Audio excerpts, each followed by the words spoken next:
Hello, welcome to another Pilates video with Mind Body Maintenance.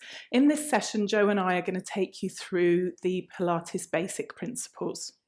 You may find as you go through your Pilates journey that different teachers approach things in different ways. This can be from their teaching background or the governing body that they have trained with, but the basics are always the same. So this session is perfect for you if you are a complete beginner or if you have been doing Pilates for a while and need to recap the basics. The first things we are going to look at are correct alignment and good posture. The things we do in our day-to-day lives have a bearing on how we hold our bodies. Whether you sit at a computer for a long time, play a one-sided sport like golf or tennis, maybe carry a heavy bag or a heavy child on your hip. If you do these often enough, they can all create imbalances in the body. So when we start any Pilates exercise, we start it from a position of correct alignment and good posture that is relevant to the exercise. The points that we will go through today will help you perform those Pilates exercises correctly, but will also help you execute daily activities without injuring yourself. So let's look at lower body alignment. If you'd like to lie onto your back, with your knees bent and your feet flat on the floor, and just have your heels roughly underneath your knees. You're going to start with your feet and knees together, and we're going to start at the feet and look at correct alignment for the feet, a good position, particularly when you're standing. So if you start with your big toes touching, take your heels out wide and then bring your toes in line with your heels. That is roughly your hip distance apart. So your heels are in line with your sit bones. And particularly when you're standing in a queue, waiting for a bus, whatever you might be doing, quite often we fling one foot out and sort of sit into the hip. So if you're aware that the weight is even through both feet and the feet are hip distance apart, the weight is more evenly distributed. If we move up the body, the knees should have followed and they're now hip distance apart. And you want your legs to be quite relaxed. You don't want to feel that you're gripping with the thighs. We then check in with the pelvis, and pelvic position is really important as we come through our Pilates exercises, but again is useful day to day.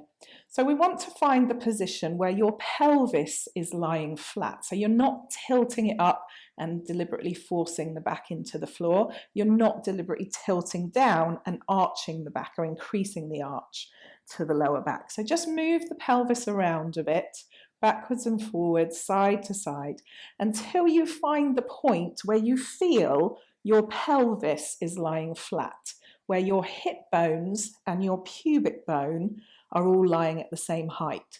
So if you had a dinner plate and you balanced it on your hip bones and your pubic bone, that would lie flat.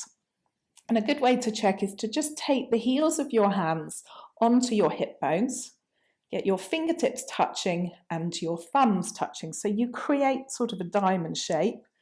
And if that diamond shape is lying flat, then your pelvis is lying flat. Obviously, if your fingers are tilting up, you're tilting the pelvis up. And if your thumb is tilting up, you're tilting the pelvis down.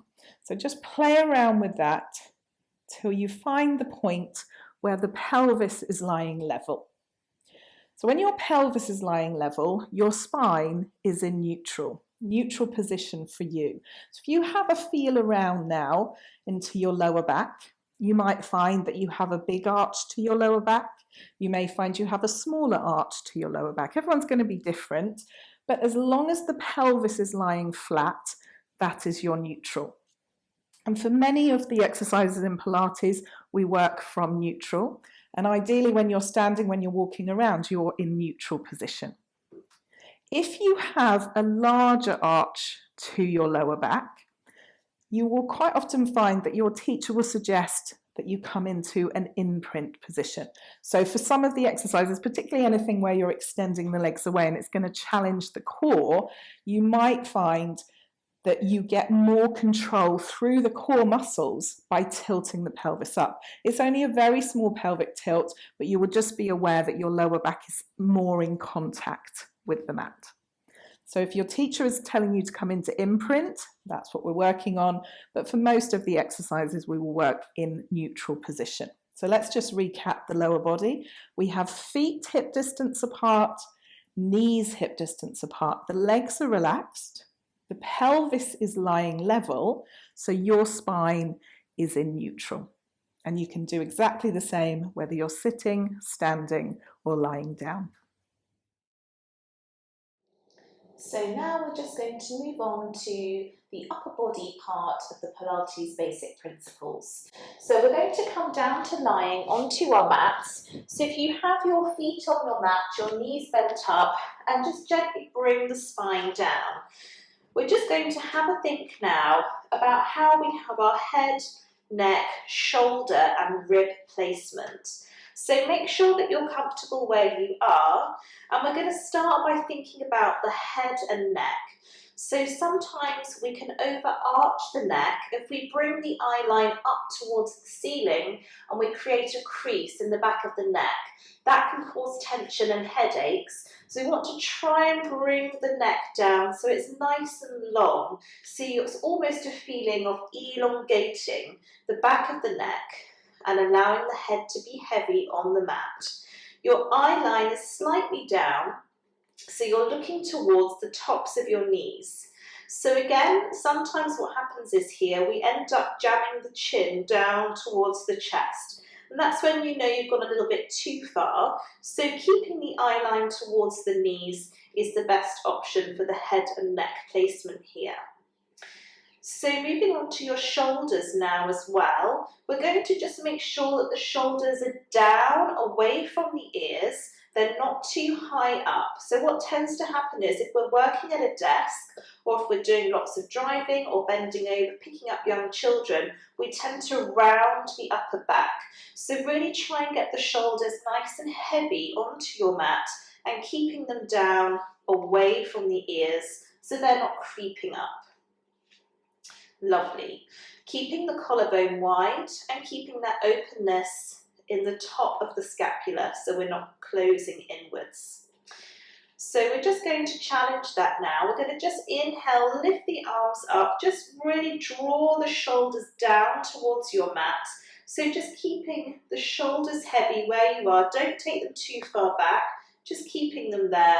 And then allow the arms to come back down again. So just feeling the weight of the shoulders in the sockets. And now we're going to think about our rib cage placement. So if you take your hands, place them on top of your rib cage now. You might feel, if you arch the top of your back slightly, that the ribs feel quite wide and quite open. So I'm just going to exaggerate that movement so you can see. But a lot of us tend to flare the ribs up like this. Okay, so keeping your hands on top of your ribs, we're going to try and knit the ribs together and float them down towards your mat. So taking a breath in, as you exhale, try and get the ribs to knit together. Just bring them nice and heavy down onto the back of your mat. So that should actually require some effort from the abdominals as well. So the lower rib cage is attached to our abdominals. So if the rib cage is popping up like this, it means that we can't get a proper and an efficient use out of our abdominals when we're doing our Pilates exercises. So again, we're just going to return back to floating the arms up. This time as you inhale, lift the arms and see if you can keep the ribs together and down onto your mat. Shoulders heavy and down, so you're challenging that rib placement. Because as you lift the arms up, naturally the rib cage will want to lift off of the mat. So we're trying to keep everything down towards the mat from the top of the body and that everything is in proper alignment here. That's lovely, well done. So one more time with the arms as you inhale, lifting up, keeping the rib cage connected to the mat, shoulders heavy and down in their sockets, eye line towards the top of the knees. Take a breath in. Exhale, release the arms down. Well done. Once we've found correct alignment and good posture, we need to activate the muscles to help us hold these positions with ease. You may have found when you were coming into upper body placement with Joe that if those positions weren't your norm, that drawing the shoulders back, keeping the rib cage flat became quite a challenge if you held it for a while, simply because it's not how you hold your body all the time. But the more you do it, the more the muscles will become used to holding your body in that position, and the easier it will become. So we're going to focus now on activating these all-important core muscles. When we talk about core, we're thinking about pelvic floor, deep level abdominal muscle, and back muscles. And when they all work together, that's when your core is strong and efficient. But you quite often find that you may have stronger bits or weaker bits. And again, we create some imbalances in the body. So the first thing we're going to look at is pelvic floor. If you've had a baby, you may well be very aware of pelvic floor exercises, but they are important for all of us. So when we're thinking about activating the pelvic floor, we can break it down a little bit. So what I'd like you to do is imagine that you need to pass wind. You're going to switch on the muscles that you would use to stop that happening. So just as you're sitting there now, think of closing off and pulling up on the inside. Maintain that, and then at the same time, imagine you need a wee. It's a very busy day. The same thing, we're going to switch on the muscles that you would use to stop yourself going for a wee. So you're closing off and pulling up on the inside, and just hold it there. What you've actually done is activated the same muscle just from the back to the front. It's like a sling underneath you pulling up, but it's quite a good way to do it is to break it down a little bit just to get that little bit more control. And ideally, we can hold this for a while. So let's try to hold, breathing normally for a count of 10, 9, 8, 7, 6, 5, 4, 3, 2, 1, and then let it go. So let's do that once more, activating the pelvic floor. Imagine you need to pass wind, imagine you need a wee, switch on and hold for 10, 9, 8, 7, 6, 5, 4, 3, 2, 1, and let it go. If you found that was a challenge, it's a good idea to do it whenever you have time. Stopping at traffic lights is always a good place to do it. No one will know what you're doing, but it's a good way to strengthen those muscles. Once we've got pelvic floor activation, then we want to start to think about activating these deep level of abdominal muscle, our transversus abdominis. So if you lie down and come into correct alignment, so we've got feet hip distance, pelvis lying flat, shoulders sliding down away from your ears and the back of the neck long.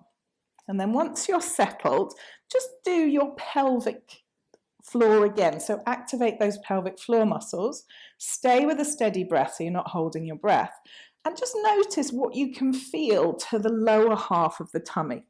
Now, quite often when we activate the pelvic floor, we also activate those deeper abdominal muscles.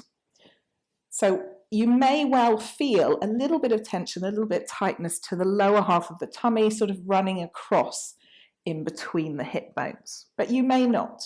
Okay, it doesn't matter either way, we just want to learn to activate those muscles. So we're going to take 2 fingers to each hip bone and then walk in to the pelvic girdle, down towards the pubic bone a little, and press down. So as you press down, just relax the pelvic floor and then activate it again. And as you switch on, as you pull up through the pelvic floor, can you feel a little bit of tension under your fingertips? Won't be a great explosion, but you might just notice a little bit of pressure pushing up towards the fingertips. And what you're feeling there is your transverse abdominis muscle. You're only feeling part of it. It's quite a big muscle, acts like a corset and goes around, attaches with muscles of your back to support your spine. So when this muscle is strong, you have much more stability through the spine.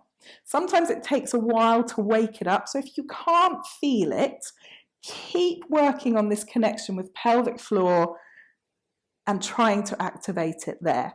You can always, at the same time as pulling up through the pelvic floor, pull back through the belly button. And that again might give you a little bit more activation through the lower half of the tummy.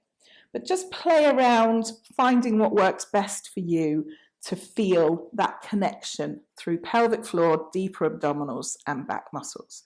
So what we're going to do is challenge this a little bit now. So keep your fingers where you found that muscle, and let's have heels to the floor, toes lifted. And just imagine that your heels are on thin ice. So if you take the load out of the feet a little, you should already be aware that you've got some connection going on through the lower half of the tummy.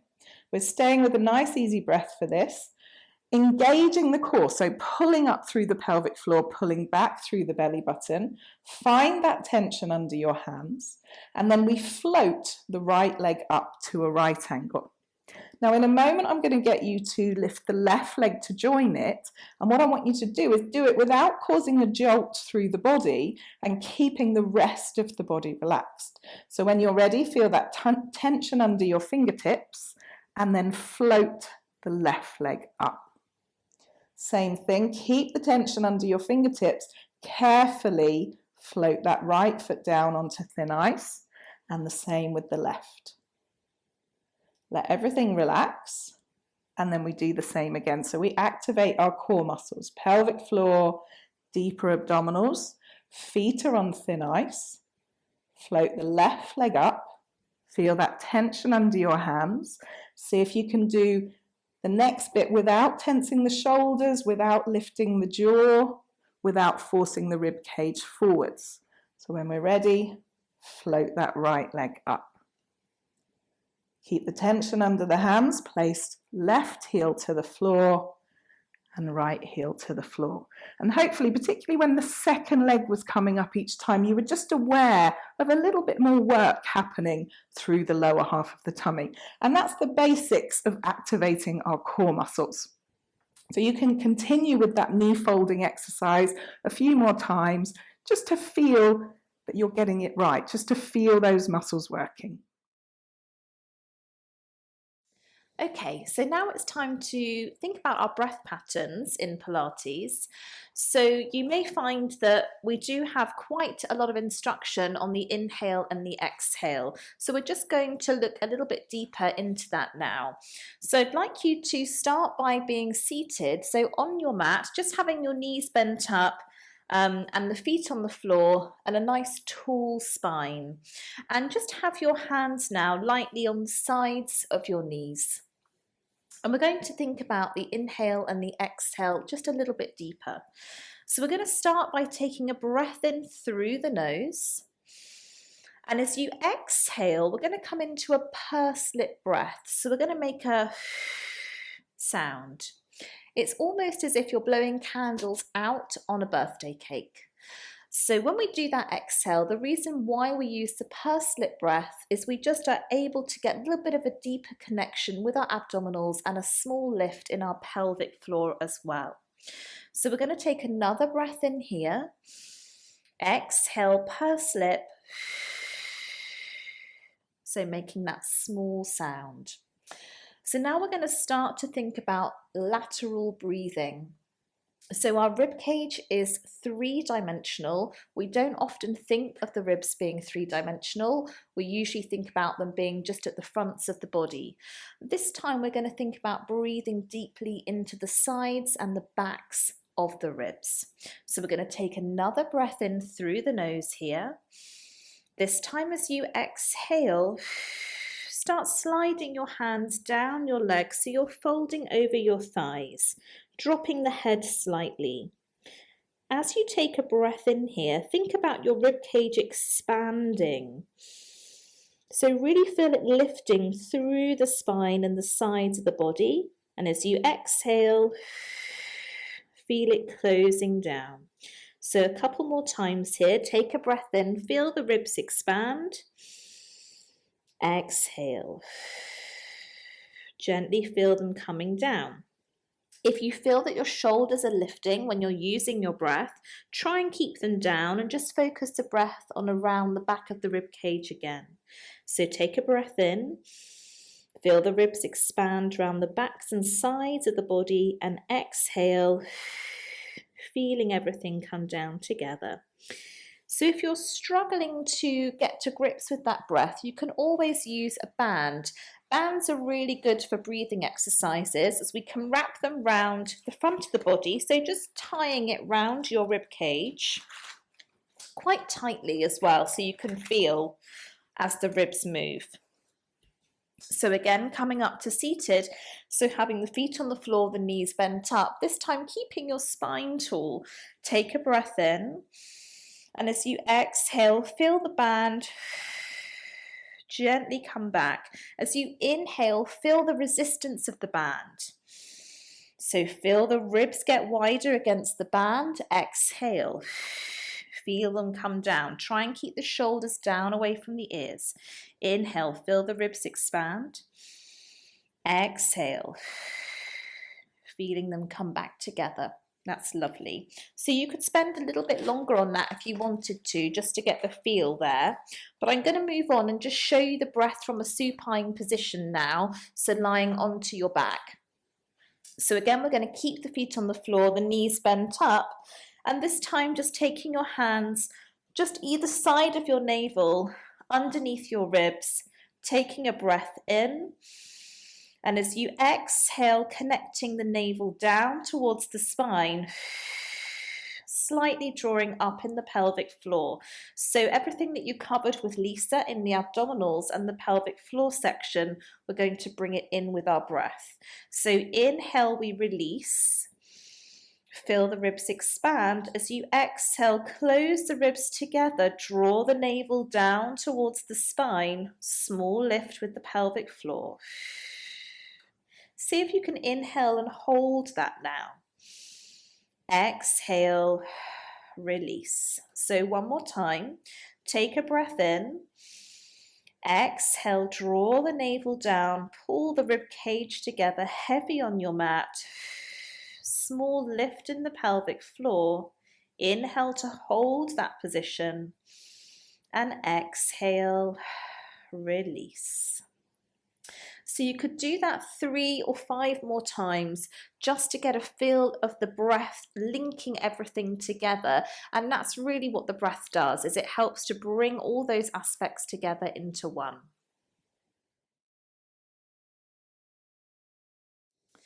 Okay, so now we're going to piece everything together from our basic principles just to make it flow more naturally for you in a class-like environment.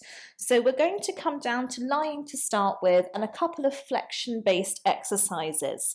So we're going to start by taking the hands around the head and again thinking about your head placement here. So looking forward slightly towards your knees, not so much that your chin has jammed down into your chest. And you're going to keep your pelvis in neutral. Now you might have noticed that when you take your hands behind your head, your rib cage automatically starts to lift and sometimes flare upwards. So we're going to take a breath in, and as we exhale, gently bring the rib cage down towards your mat.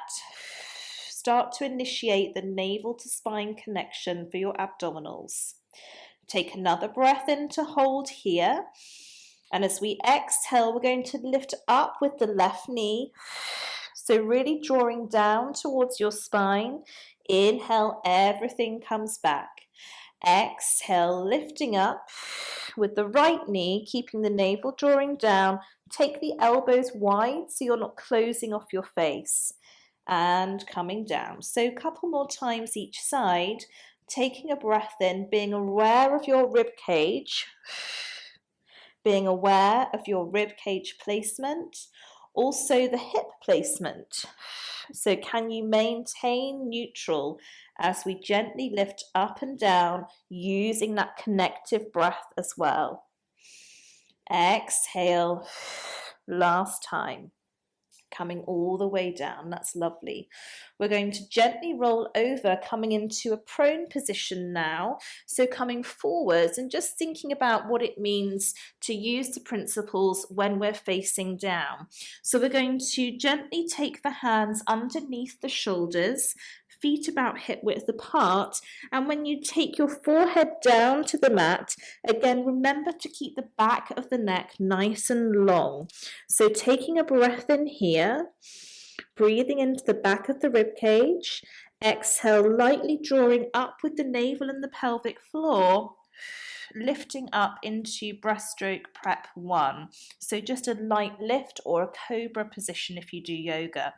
Take a breath in to hold and exhale, lightly return back to the mat. So one more time. Back of the neck long. As you breathe in, let the rib cage expand around your spine. Exhale, lightly drawing up with the navel, up with the pelvic floor. Take a breath in to hold and exhale, return. From here, we're just going to push down through our palms, rounding the spine, hips back towards the heels into child's pose or shell stretch. Take a couple of breaths here. Think about the breath in towards the back of the rib cage again, out of your shoulders. That's lovely. And then when you're ready, coming back up to seated. So thank you very much for joining us today and watching our Pilates Basic Principle video. We know that it can be a little overwhelming when you start to piece everything together, but hopefully this will help you and it will help you flow a little bit more naturally in your classes. And do remember that you can always return to this video should you want to re-look at anything else in the future. And correct posture. I said that wrong.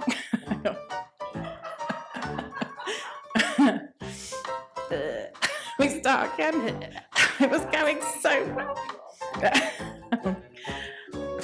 I can't believe I can't say it. Is that what I want to say?